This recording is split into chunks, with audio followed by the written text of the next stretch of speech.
বিএনপির প্রার্থী ইশরাক হোসেনকে ঢাকা দক্ষিণ সিটি কর্পোরেশনের মেয়রের দায়িত্ব বুঝিয়ে দেওয়ার দাবিতে ষষ্ঠ দিনের মতো নগর ভবনে বিক্ষোভ করছেন সমর্থকরা। এই মুহূর্তে সেখানে আছেন সহকর্মী আয়েশা সিদ্দিক সামিয়া। সরাসরি যাচ্ছি তার কাছে।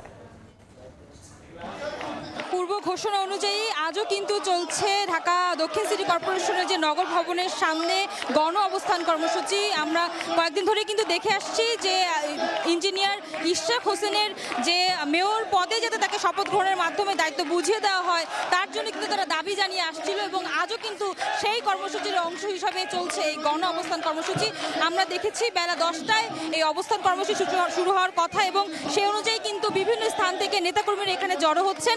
এখনো কিন্তু আসলে এখান থেকে আসলে মানুষ এখানে জড়ো হচ্ছে, নেতাকর্মীরা বিভিন্ন স্থান থেকে আসছেন। শুধু নেতাকর্মীরাই নয়, ঢাকা দক্ষিণের যে নগরবাসী আছে তারাও কিন্তু এখানে মেয়রের যাতে তাকে দায়িত্ব বুঝিয়ে দেওয়া হয় সেজন্য কিন্তু এখানে আছেন। আমরা দেখেছি এই দায়িত্ব নিয়ে কিন্তু আসলে গতকাল বিভিন্ন রাজনৈতিক অঙ্গনের আসলে যে সদস্যরা আছে তারা কিন্তু একটি প্রতিক্রিয়া দিয়েছেন। আমরা আসলে দেখেছি গতকাল রাতে কিন্তু এ নিয়ে এনসিপির যে উত্তর অঞ্চলের মুখ্য সংগঠন আছে তিনি কিন্তু একটি বিবৃতিতে বলেছেন, তার একটি ফেসবুক স্ট্যাটাসে আমরা দেখেছি তিনি কিন্তু বলছিল জাতীয় নির্বাচনের আগে যদি সম্ভব হয় তাহলে এই স্থানীয় নির্বাচনগুলো সম্পন্ন করার জন্য, এবং সেটা নিয়ে কিন্তু আমরা দেখছি।